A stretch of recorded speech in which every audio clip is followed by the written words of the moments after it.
Well, hello YouTube. Sunday fun day.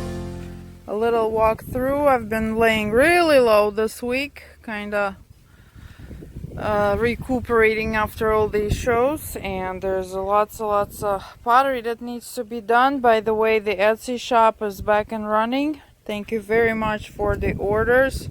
It's not really full, but as if I make them, they will be appearing on the Etsy until the next show, which will be in the middle of March. Yeah, so the next week, I just want to let you know, if you live in the area, Plantio La Orchidea is having their open house. These are the dates. This is the flyer. I will be there with my pottery.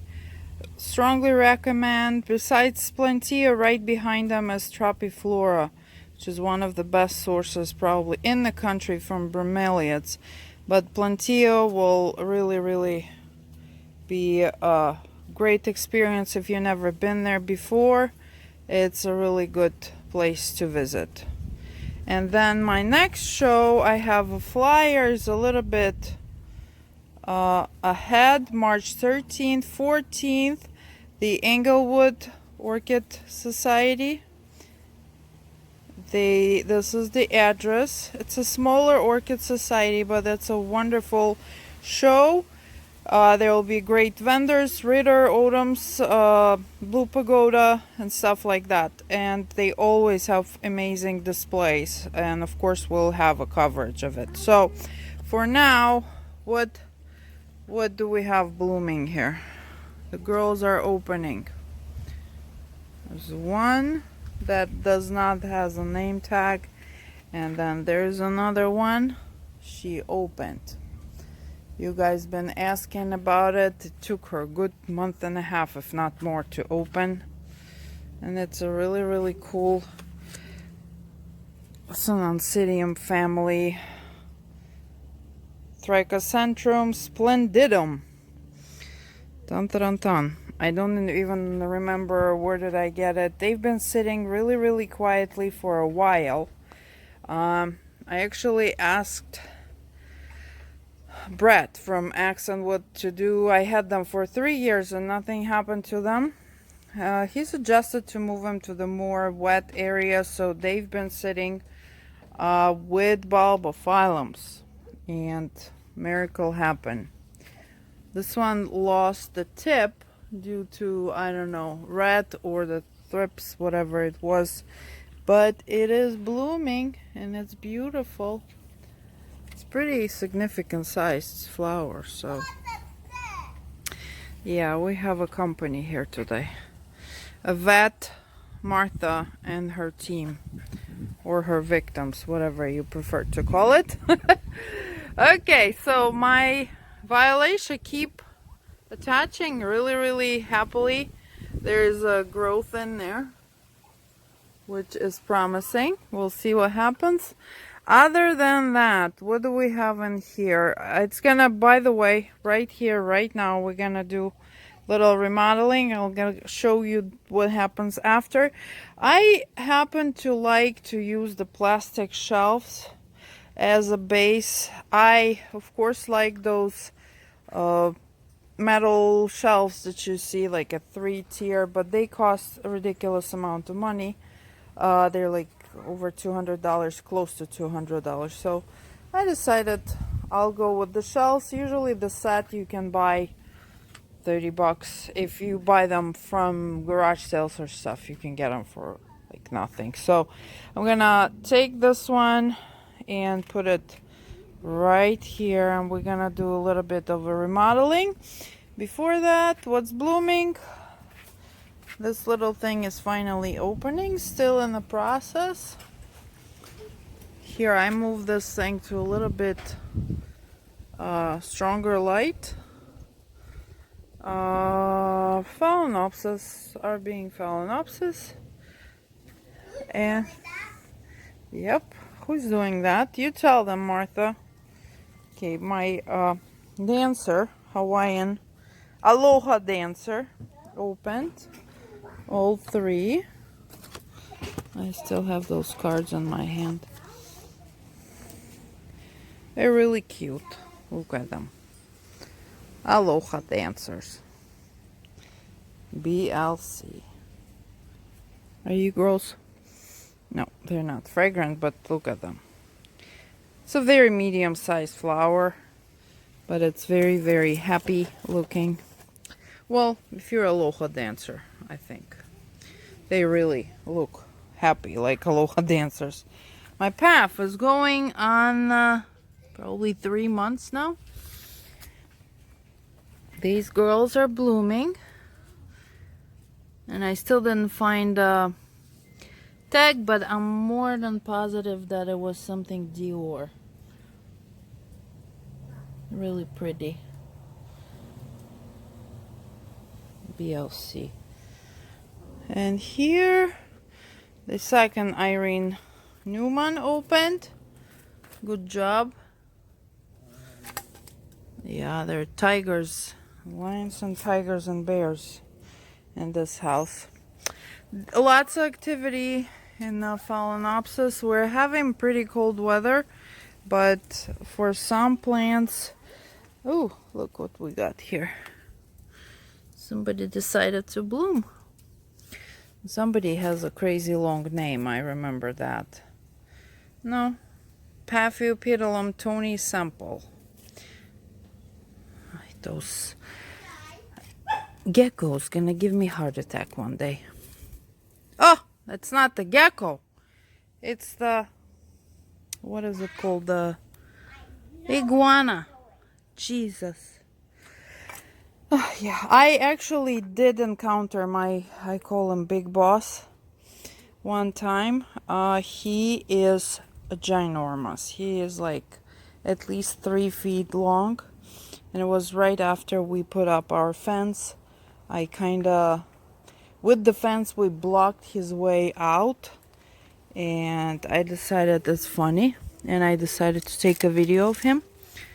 And he decided he's gonna show me who is the boss here. He changed his mind at the last second. I do have that video somewhere. Maybe I'll try to find it and attach so you can see. But that one was the baby iguana. I haven't seen them for a while.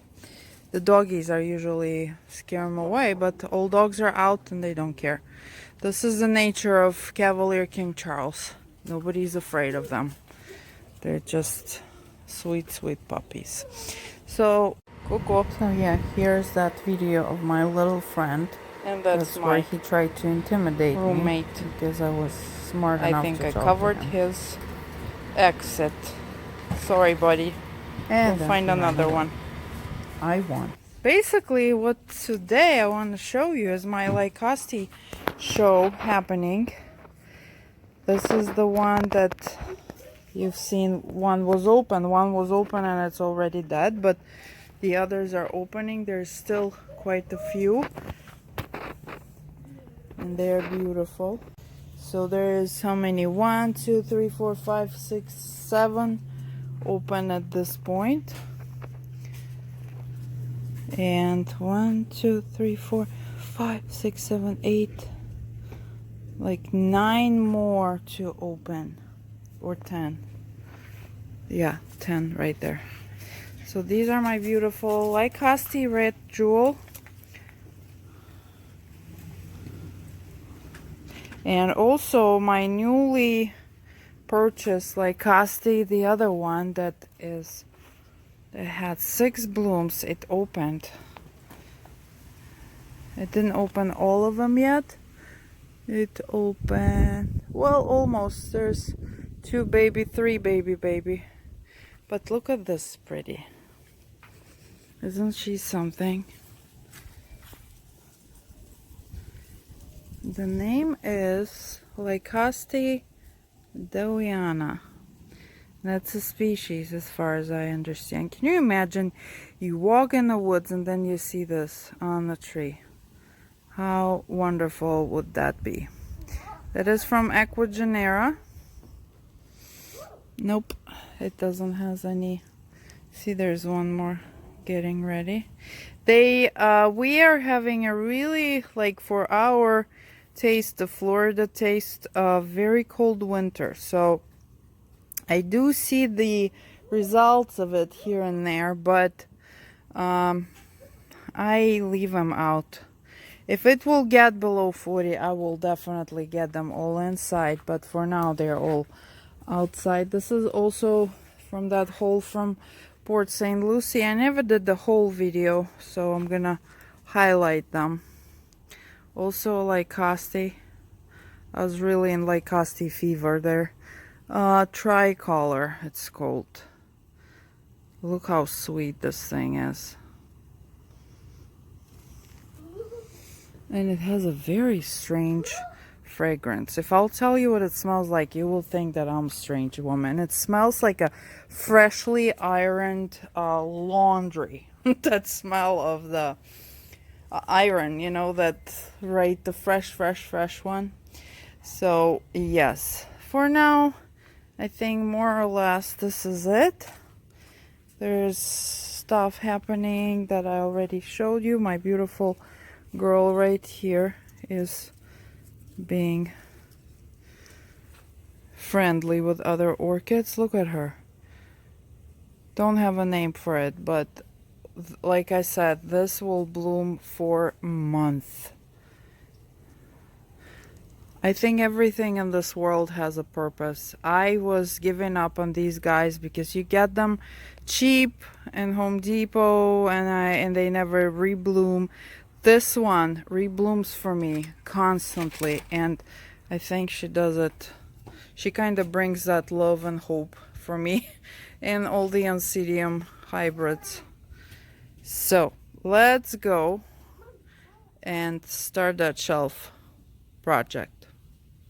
And voila, we put the shelves and made an extra shelving space. And what I figured for myself a while ago, I always, if I use these shelves, I put them upside down. Then you have this extra support for your pots.